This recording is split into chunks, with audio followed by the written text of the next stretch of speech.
Good evening to all. What a nice day it was. Hmm. Good evening, everybody. Welcome to the Joe and Joe Weather Show. Greetings and salutations on this Thursday night, the 24th of June, brought to you by Wholesale Holiday Lighting by Giannini at 162 Ocean Avenue in Lindenhurst. Your complete holiday lighting specialist, meeting all your decorating needs, whether you want to decorate for Christmas or maybe, just maybe, want to do this as a side job or make it part of your own business.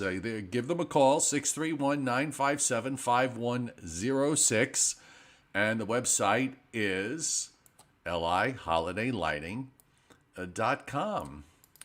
So, Mr. Rayo, Yes. hang on one second. I'm just trying to do things a little differently today.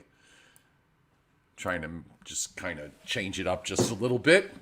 And by the way, today is the 24th of June, which means that Christmas Eve is just 6 months from today. 6 months. There you go. So we've already pretty much cut out half the year. Isn't that just special? I guess you could say. But we're approaching, the Earth, Joe, is approaching aphelion. Believe it or not, can you do that in public? I think you can. Okay, But we're going to be at our farthest point from the sun, probably sometime. I think it's on July the 5th, and yet this is the warmest time of the year. But people also I know, but people also forget that it's in the reverse in the southern hemisphere. It actually makes sense in the southern hemisphere because it's winter there. And the sun is the farthest. So, the world doesn't always revolve around us as much as we'd like to think it does. And God knows. Well, the universe.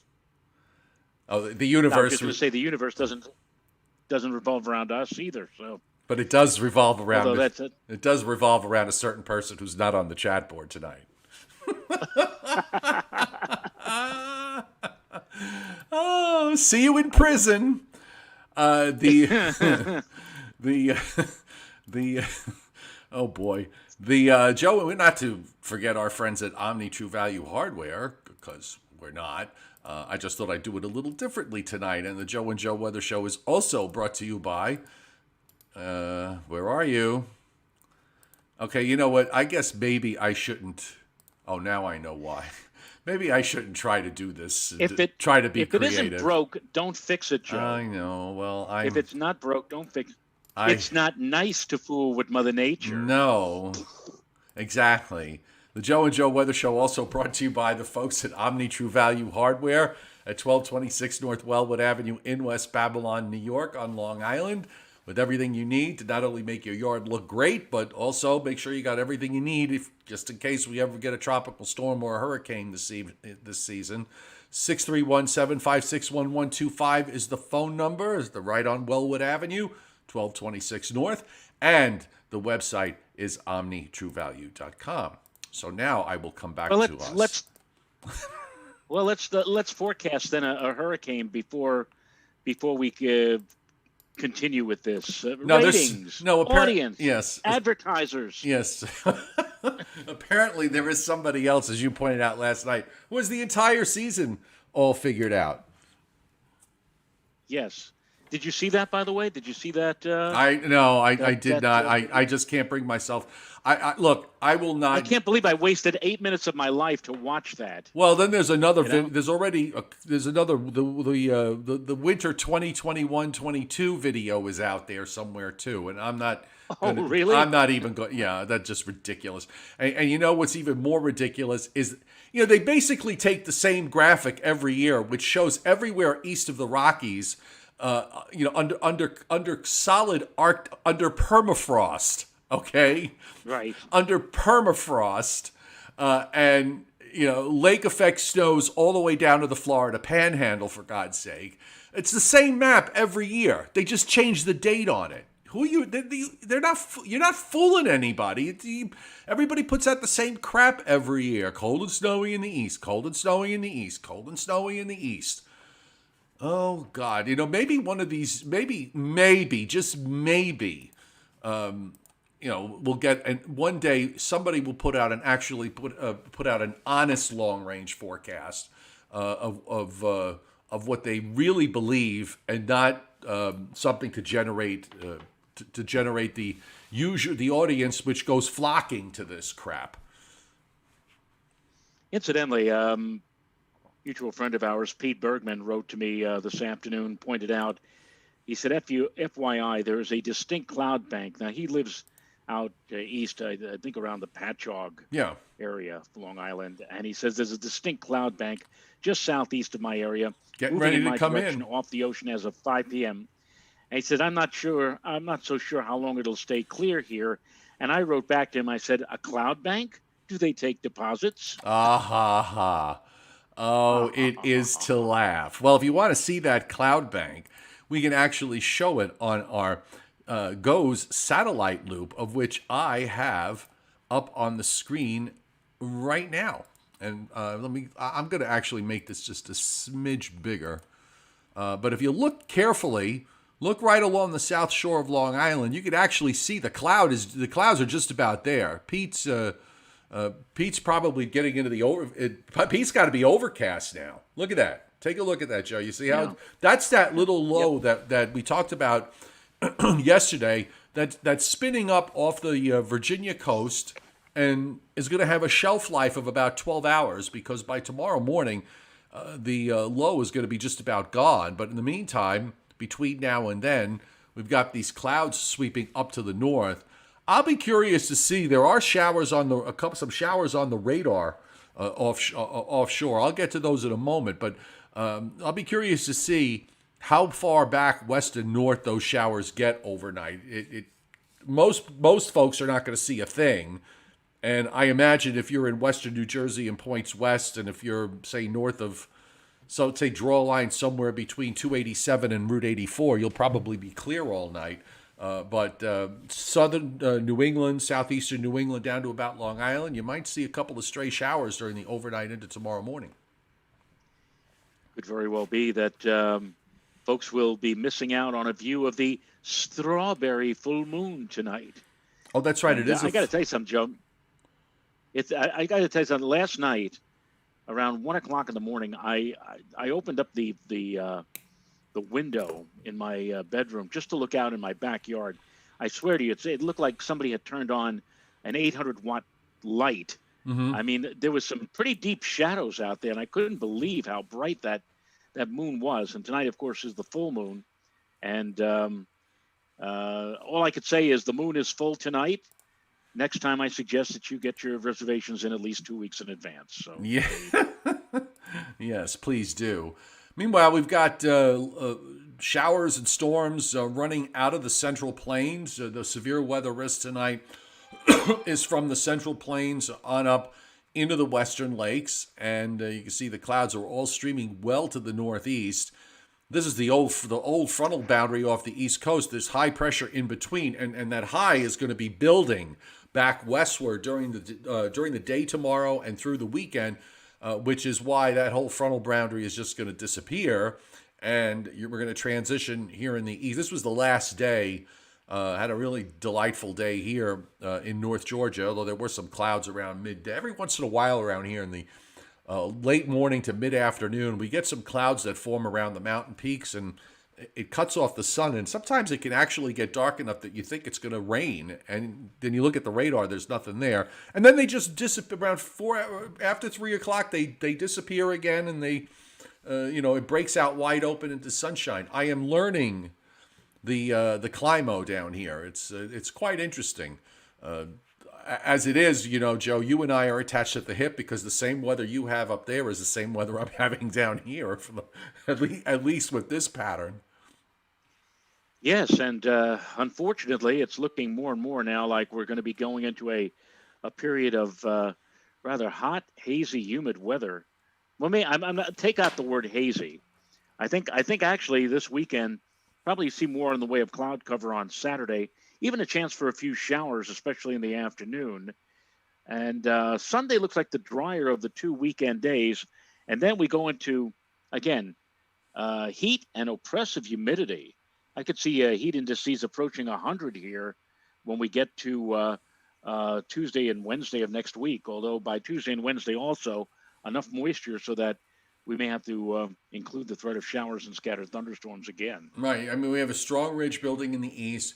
If you look in the upper left, and you don't really see this too often, but if you look in the upper left, the clouds in southwest Canada are moving northeast southwest.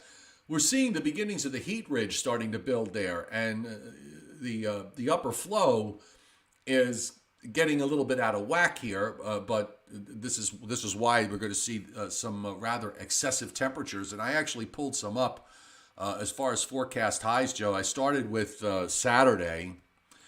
And, it's kind of interesting because if you look over into Wyoming and into Colorado, Denver's at 72. Now, I don't know what the point is, but obviously it's some mountaintop or, the elevation much higher than where Denver is.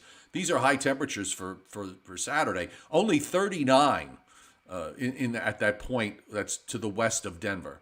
And upper 30s and 40s in those higher mountains there. But meanwhile, when we jump on the other side of the divide, look at some of the numbers that you see, like for example, Salem, Oregon, 102, Portland, 104.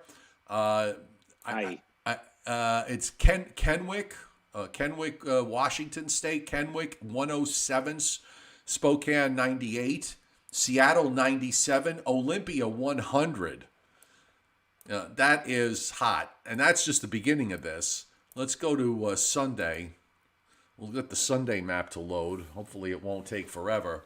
But this is going to last for a while. That upper high is going to be out there for at least 7 days, if not maybe even 10.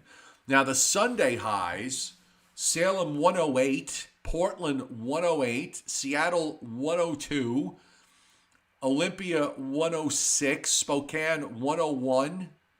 There's 111 at Kennewick, Joe. 111, and wow. Then again go to the other side, where the other side outside of the ridge position. I don't know, for some reason now I can't slide the map over, and in Colorado, Wyoming, very cool, 50s and 60s. The map, it says your map is not responding. Now it's responding. 72 for. No, 69 for Denver. And those mountain areas are all in the mid-30s for highs. Nice. It should be, boy, talk about one extreme or the other, but there's all the cool airs, obviously, east of the Rockies, and the big ridge out in the west facilitating this, of course, with these big numbers. And I'll see if I can get, let's try Monday. The Weather Service map is being evil on me. Well, you get the idea, folks. It's hot. We have a Reuben Fairchild sighting, Joe. Reuben Fairchild is on the chat board, and he wants to know if you've ever seen the Pacific Northwest that hot while California is actually below normal. The answer is yes. I have. Oh yeah. They've had that kind of. In fact, the year that I went to the Pacific Northwest, it was actually to Seattle to board a cruise ship to go to Alaska. The previous, I think, week that we arrived, they were in the throes of a brutal heat wave where they had many days well above 90 or close to 100 degrees, somewhat similar to what they're going through or what they're about to go through right now.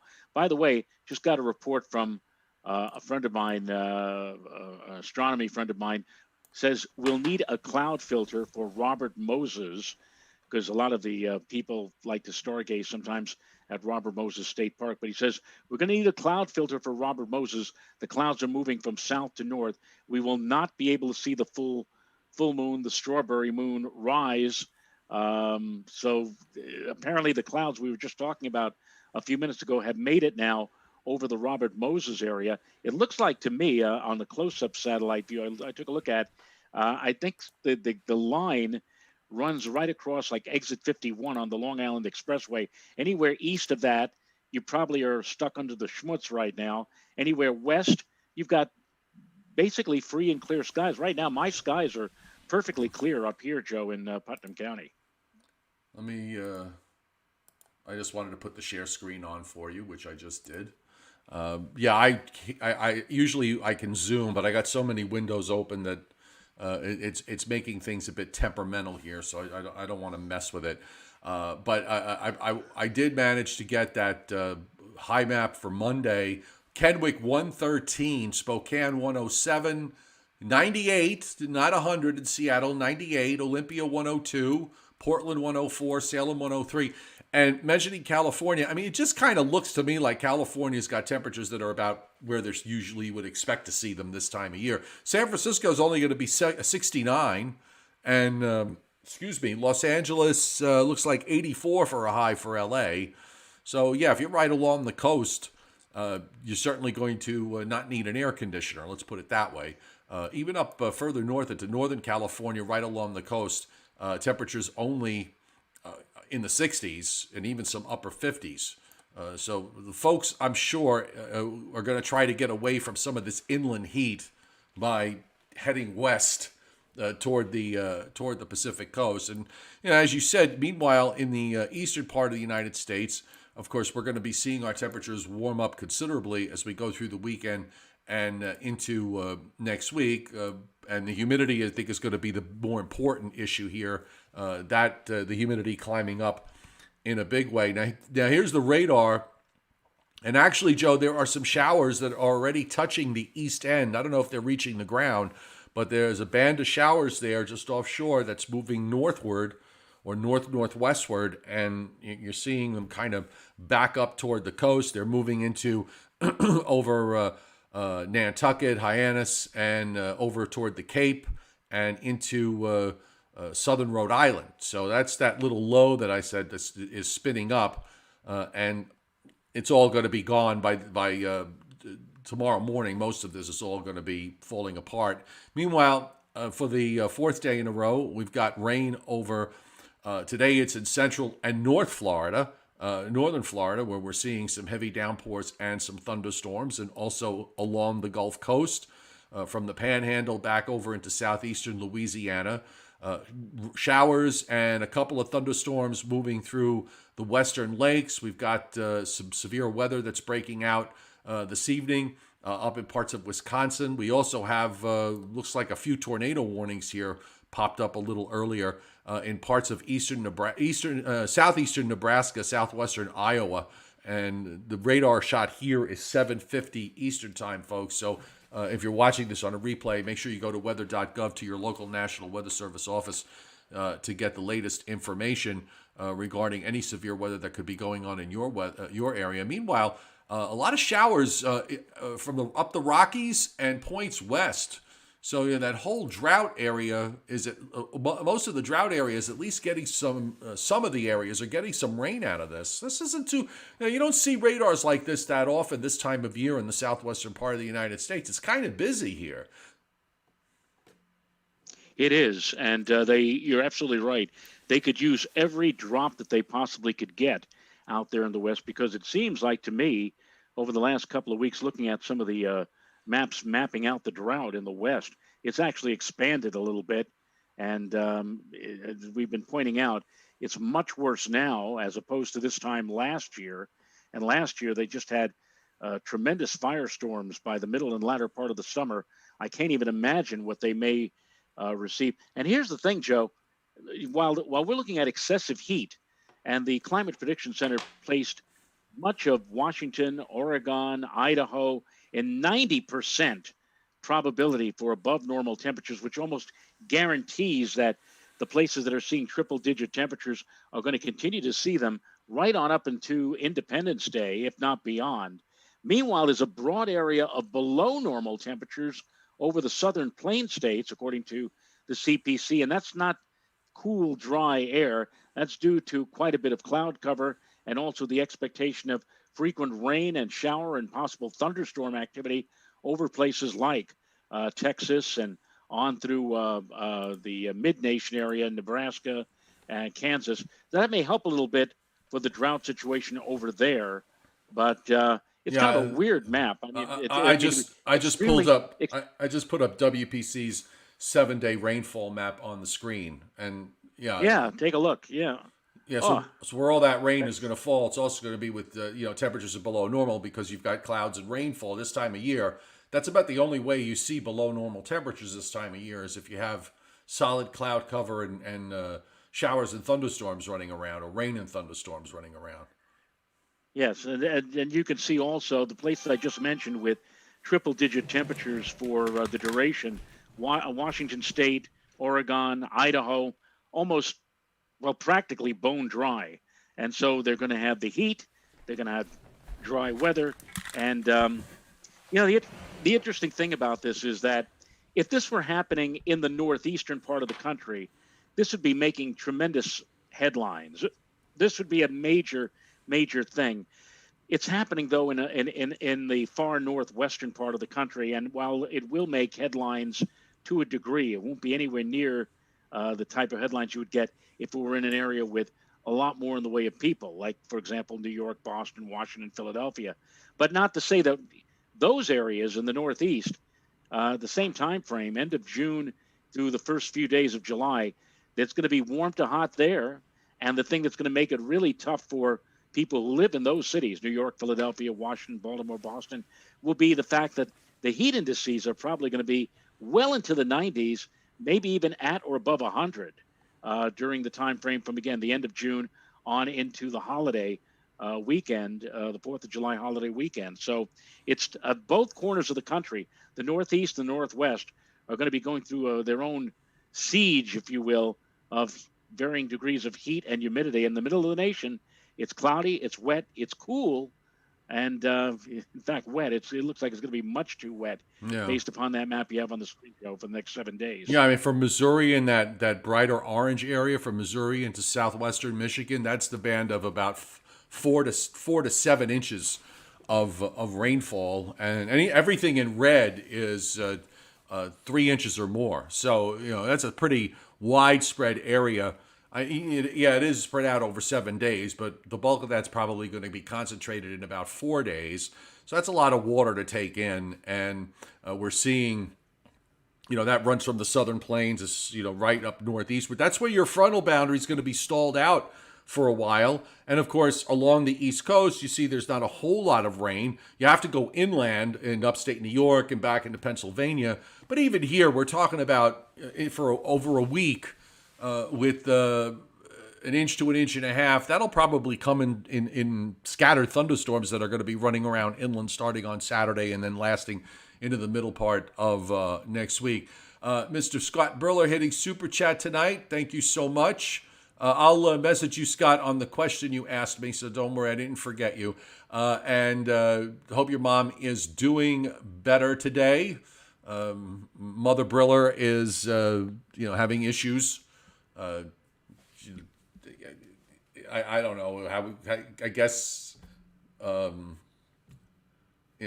she fractured something in her. She fractured her pelvis, and having a difficult time getting around. So we wish her well and a speedy recovery. This is not the sort of thing you could take to Home Depot to have fixed, right, Joe? No, indeed. All right. Indeed. And you see how bone dry it is, by the way, in the west and in the northwestern part of the United States. There's no rain at all for the next 7 days. So Rick B was asking why. Why is this happening? Why? Well, you got a kind of a little bit of an odd upper air. Not that we've never seen it before, but we have ridges.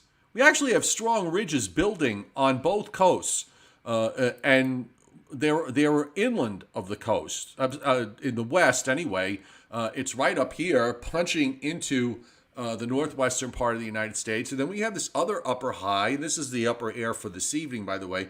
This other upper high, which at least initially is well to the south of Nova Scotia and Greenland in the east. And here's your upper flow that's running in between all that, separating the two. But those two ridges are not going to be going anywhere. In fact, the one in the west just gets stronger and starts to push eastward and inland. We talked yesterday about the fact that the height measurement could very well be over 600 decameters, which is a super powerful upper high. The GFS doesn't quite get it there, but it wouldn't shock me if it got close to 600. In the meantime, the ridge that's off the east coast, and I'll roll it back, winds up migrating westward into the mid-Atlantic states. And of course, what do you have in between the two? And this is for Monday, the upper flow. You got a trough that drops right down just west of Lake Superior down into West Texas. So that the area back through here is the area that we pointed out on the rainfall map that's getting all the rain, because that's where the trough is. And the ridges on both sides means super hot up in the northwest and dry. The dew points are going to be low, so it'll be quote unquote a dry heat. But meanwhile, our high in the east is going to be bringing in warm, moist air from the subtropical Atlantic and turning it up the eastern seaboard, which means we're going to be, I don't think we're going to be crazy hot here.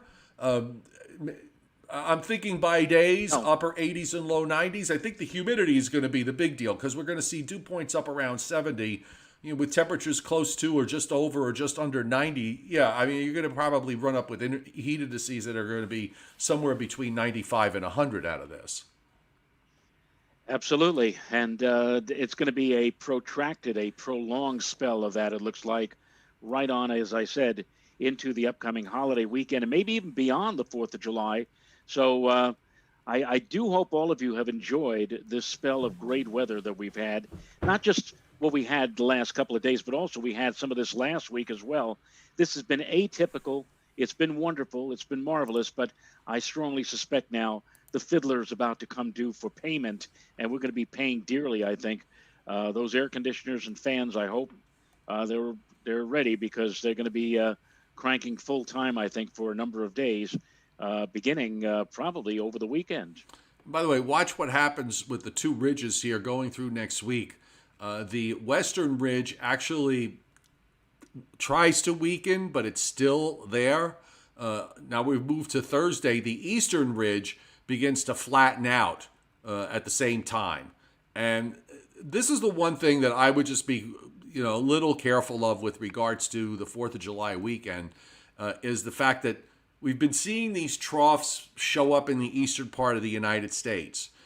There is another one that the GFS here is trying to drop into the western lakes. You see it here next Friday and Saturday. Now, look, if it stays out there, if it's like this, then how Joe just characterized it as being very warm to hot and humid, that weather will continue into the 4th of July weekend, and the trough won't be able to swing eastward because you've got a strong ridge off the east coast. You've got a strong ridge still sitting up in the northwestern part of the United States, and that trough is kind of stuck in between. So as long as that's the case, it's going to be hard to push a front through, but eventually one may try. I just don't know when the timing of that is going to be.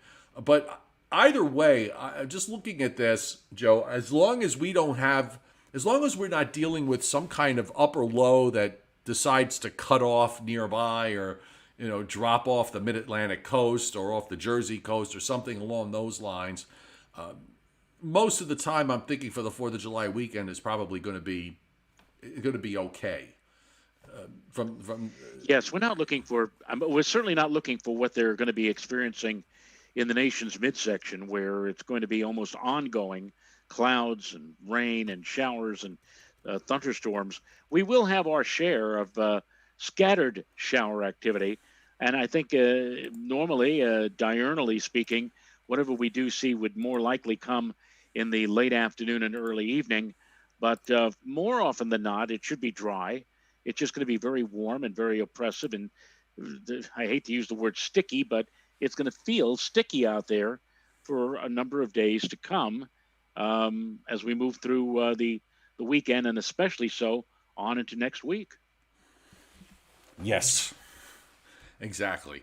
All right, so let's just run through this surface map real quick. I don't know if you guys can see, there's like this little closed isobar off the Delaware coast. That's that little low that is spinning up Tomorrow morning, it's just southeast of eastern Long Island, and then it's gone. By afternoon, the high that's south of Nova Scotia is building back westward, and gradually, as it does so going into the weekend, the winds start to turn to the southwest.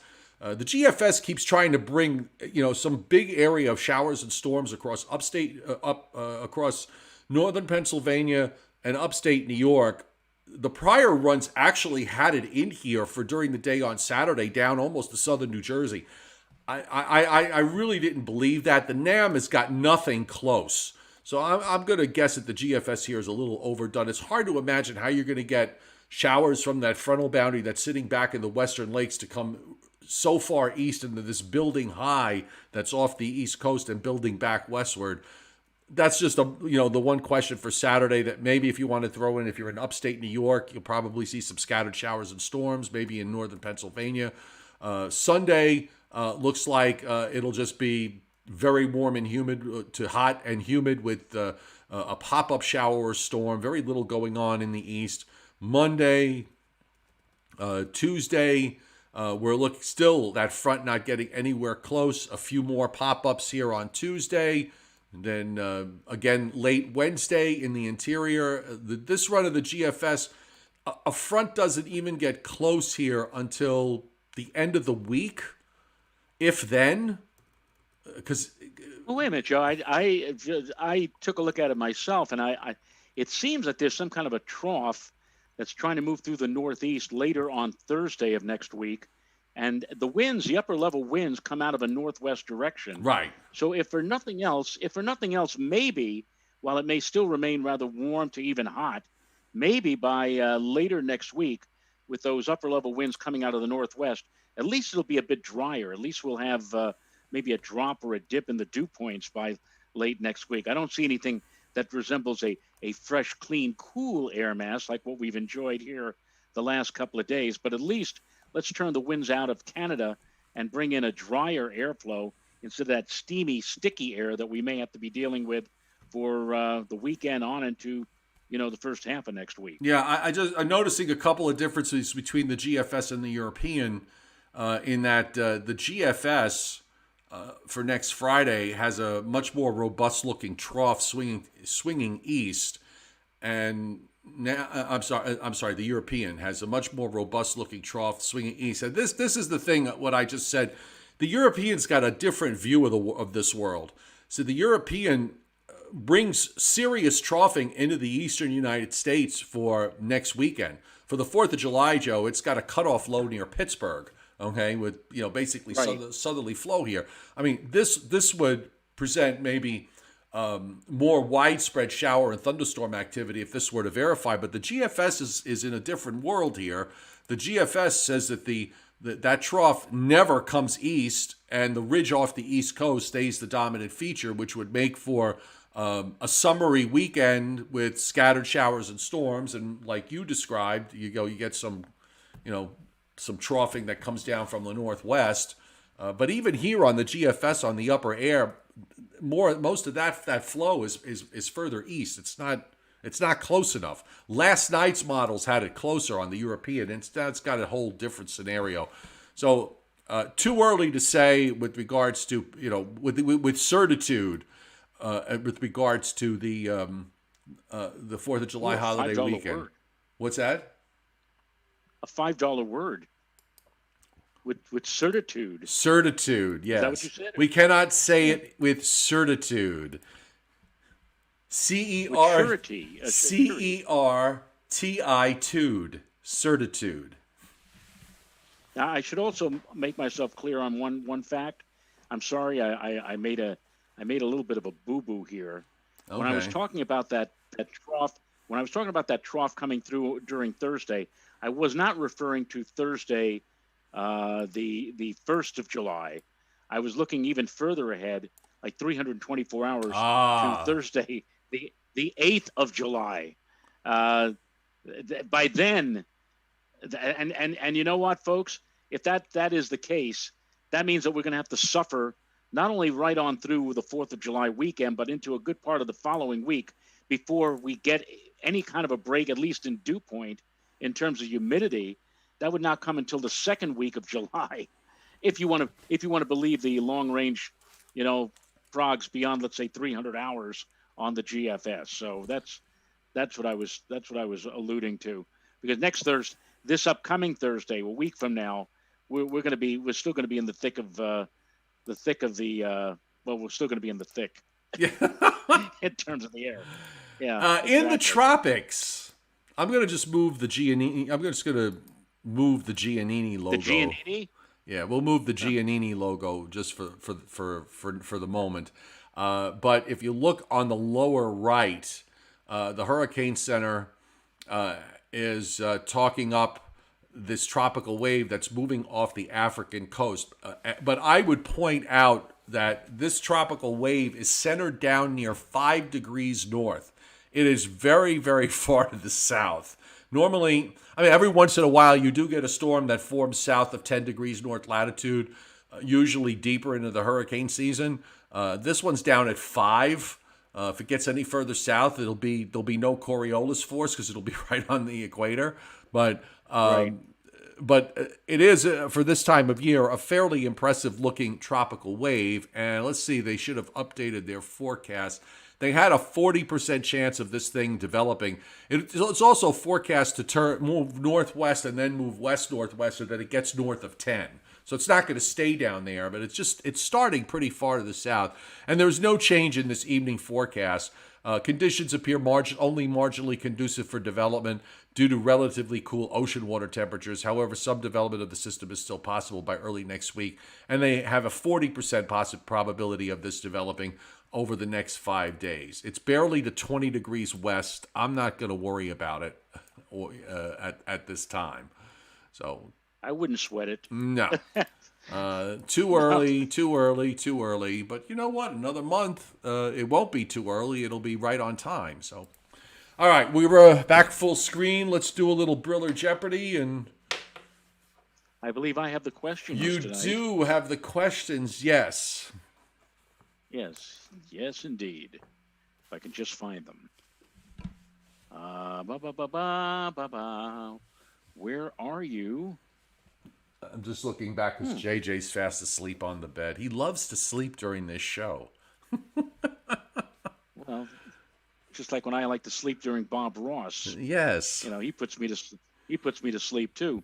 Where are you, Scott? I don't seem to have. I'm looking for Scott. Bill Huber brings up the fact, wants to know if we got the puffy white cloud count correct today. Ah, No, I wasn't counting. I know somebody else might have been, but I certainly wasn't. okay. So I found it, Oh, glory, and hallelujah. here is a Briller Jeopardy for Mr. Chiaffi.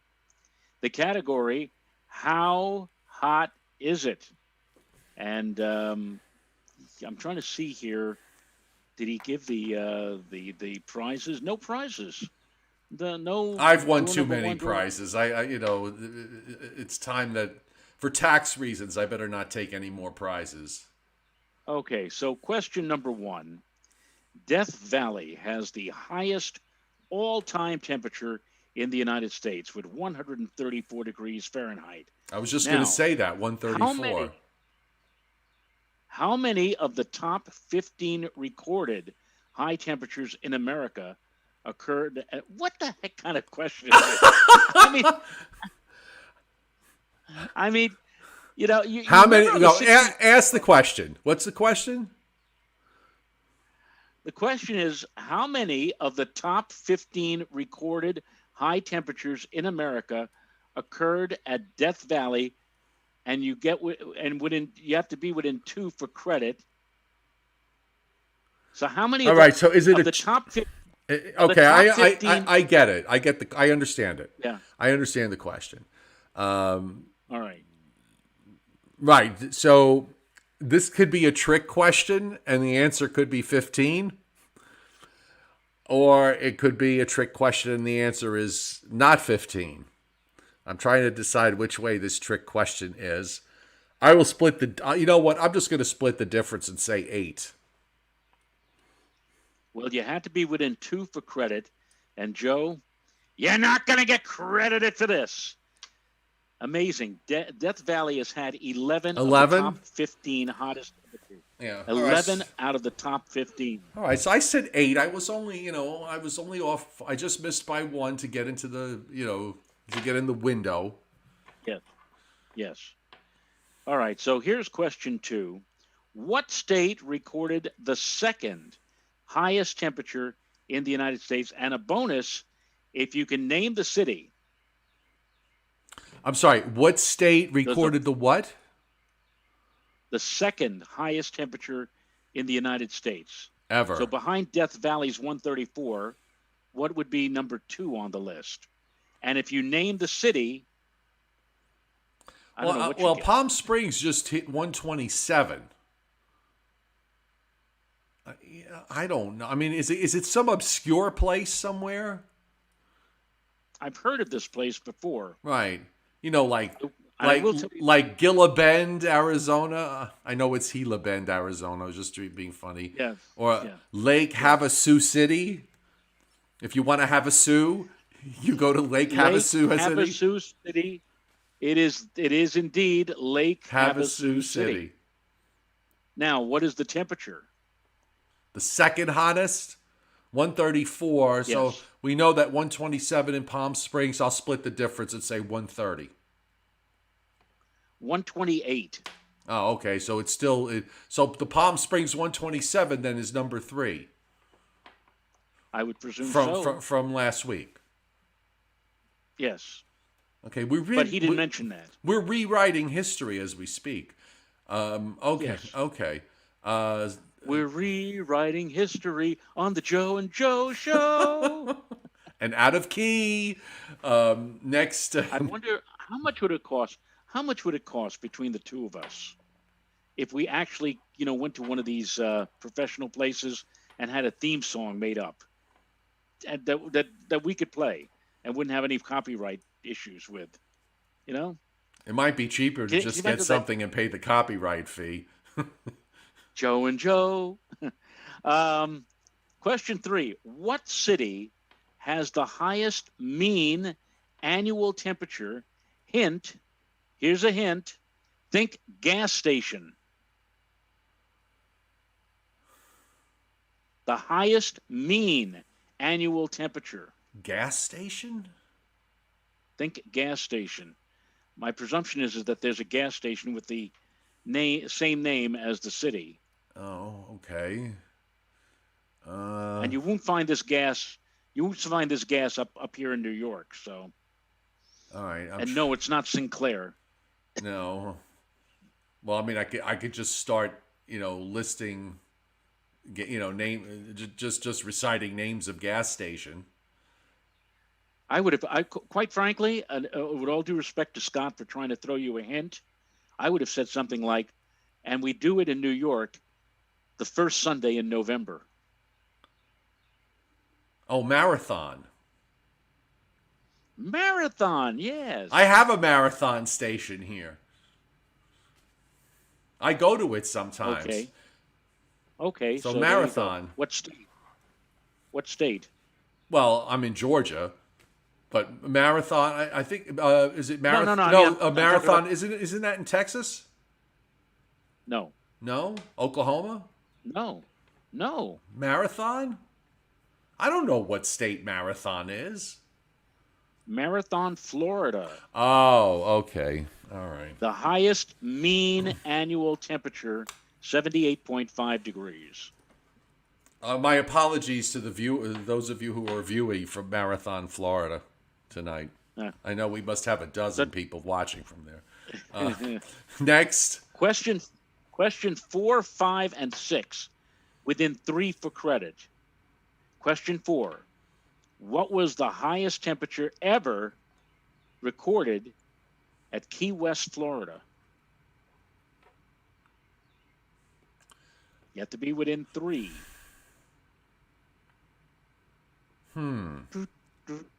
I would think it would get pretty hard for it to get to 100 there. Must be a very special way to do it. I'll say 99. 103, believe it or not. Really, 103. I don't understand that that's possible either. I mean, The like, the how do you only get to 103 when you're? yeah, the only way I could think of is if the only way you could do that is if you didn't have a breath of wind. And if That's that's the the only. case, can you imagine what the dew point must have been? I don't even want to think about it. Yeah. Oh, question 5. What was the highest temperature ever in Honolulu? Land of Goshen, Honolulu. I'm gonna say 99. You were within 3. It's 96. Okay, well 96 degrees. at least that's a more civilized number. And here's the last question of the night. We only have 6 questions tonight. Question 6. What was the highest temperature ever on the summit of Mount Washington? I think we talked about this once. Oh God, 6.5. I'm gonna say 65. 72. Okay, well I was in the ballpark. But not close enough. Not You were in the yeah. parking lot. I was in the parking lot. I was in the bleachers, let's say, instead of being in the box seats. Yeah. Oh well. Okay, well that was fun. That was interesting. Yes. 10 years from now, you could ask me the same questions. I won't remember any of the answers anyway. Actually, maybe you could do that in 10 days or even on Monday. In 10 years, Joe, neither one of us will be able to remember any of the stuff that just rolls off our tongue. Oh, Listen, yes. we may not be able to get by the open of the show. Oh, Non-taxable. your prize, Joe. Oh, what are Mrs. they? Rayo. Cookies? These are what kind of cookies are these now again? Double chocolate chip, and yesterday I made the maple oatmeal raisin. Oh, nice. Maple oatmeal raisin. I'm maple oatmeal raisin and double chocolate chip. I'm partial to maple oatmeal raisin. But these cookies are off limits even to me. These are for my daughter-in-law's wedding shower. All of these things that were supposed to happen last year are now rescheduled. The shower is this weekend, this Saturday, and the festivities with the wedding and with everything else that happens with it, the catering hall, all that happens next month. So right. But that reminds me. But that the fact that I can't really eat too many of those cookies, it reminds me of that joke about the guy who is lying in bed. He's going to die, and he smells his wife cookies from the kitchen, and he uses all of his last strength to get to the kitchen, and he reaches up into the cookie jar, and the wife goes, "Stop it! That's for the funeral." Yes, exactly. Well, an evil person right now could run out to the store and get a bag of Chips Ahoy and a store brand oatmeal cookies and substitute them into that jar. An evil man. Evil person. But you want to live Yes. to see the light of day. So I would imagine that you'll. Yes. Yeah, it's just Precisely. she probably has alarms hooked up to that jar in case you You don't know her. Oh, I'm sensing it. Well, you have an idea. Yeah, I have it. Exactly. The woman knows how to operate a chainsaw. You don't mess around with a woman that knows how to operate a chainsaw. Okay? You just don't. True. You keep your mouth shut. You go into the next room. You shut the door, and you just make sure and just wait for it all to be over with. All right. So look, John Pojemski says that he hiked up Mount Washington in July at high noon, and he said that this was in July of 1979, and he said, "Brr." But that was in 1979. Yeah. I don't know what that record 72-degree reading was, but it certainly had. If it was that warm up on the top of on the summit of Mount Washington, I don't even want to know what it was like. Let's say in Concord, New Hampshire, or Boston, or anything. It must have been. It might very well have been triple-digit temperatures for it to be that warm up there. Yeah. At 6,300 feet. So. Crazy. All right, pal. So no show tomorrow, no show Saturday. We'll be here Sunday morning at 11 o'clock Eastern Time. So everybody enjoy yourselves until then. And we'll see you on Sunday morning on the Joe and Joe Weather Show. Joe and Joe. Bye-bye.